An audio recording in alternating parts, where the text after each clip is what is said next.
Fee కట్టలేదని చెప్పి ఆ పిల్లోడు మానసికంగా కృంగిపోయి ఆత్మహత్య చేసుకున్నాడు నిన్ననే. ఎవరు దీనికి బాధ్యులు? అరెస్ట్ చేయరా మీరు నారాయణ కాలేజ్ వాళ్ళని? దాని చైర్మన్ నారాయణ గారిని అరెస్ట్ చేయరా? పవన్ కళ్యాణ్ గారు దీనిపైన మాట్లాడరా? మీరు ఫీజులు బకాయి పెట్టడం వల్ల జరిగినటువంటి అన్యాయం ఇది.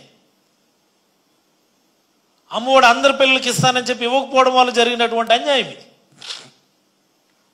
తల్లికి వందనం ప్రతి పిల్లోడికి ఇస్తామన్నారు, 2 సంవత్సరాలు ఎగ్గొడుతున్నారు. అంటే 24 జూన్లో మేము ఇవ్వాలా, దాన్ని ఎగ్గొట్టారు. 24, 25 కూడా ఎగ్గొట్టేస్తారు. నెక్స్ట్ ఇయర్ నుంచి ఇస్తామంటున్నారు. మరి పిల్లలు ఫీజులు ఎలా కడతారు? ఈరోజు ఒక పిల్లోడు ఆత్మహత్య చేసుకున్నాడు కదా, మీరు ఫీజు మీరు డబ్బులు ఇస్తారన్న ఏకైక నమ్మకంతో ప్రైవేట్ స్కూల్లో జాయిన్ చేసుకుంటే ఈరోజు చనిపోయాడు ఆ పిల్లోడు. ఎవరు దీనికి రెస్పాన్సిబుల్?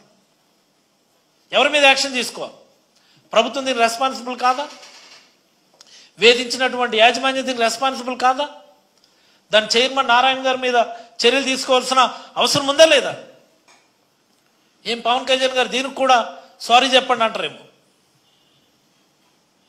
దీనికి కూడా క్షమాపణలు చెప్పిమంటారేమో. తల్లికి వందనం మేము ఇవ్వలేదు, అందువల్లే పిల్లోడు ఆత్మహత్యకి పాల్పడ్డాడు, నేను సారీ చెప్తున్నాను. మరి మీరు ఇబ్బంది పెట్టడం వల్లే పిల్లోడు చనిపోయాడు కాబట్టి కాలేజ్ యాజమాన్యం కూడా మీరు సారీ చెప్పండి సరిపోతుంది అంటారు. అంతేనా? క్షమాపణలు చెప్పిస్తే పాపం పుణ్యమైపోతుంది, పోయిన ప్రాణం తిరిగి వచ్చేస్తుంది. కేవలం క్షమాపణల వల్ల బ్రహ్మాండమైనటువంటి న్యాయం కూడా ఆ పేరెంట్స్కి జరుగుతుందని పవన్ కళ్యాణ్ గారు నమ్ముతున్నారు.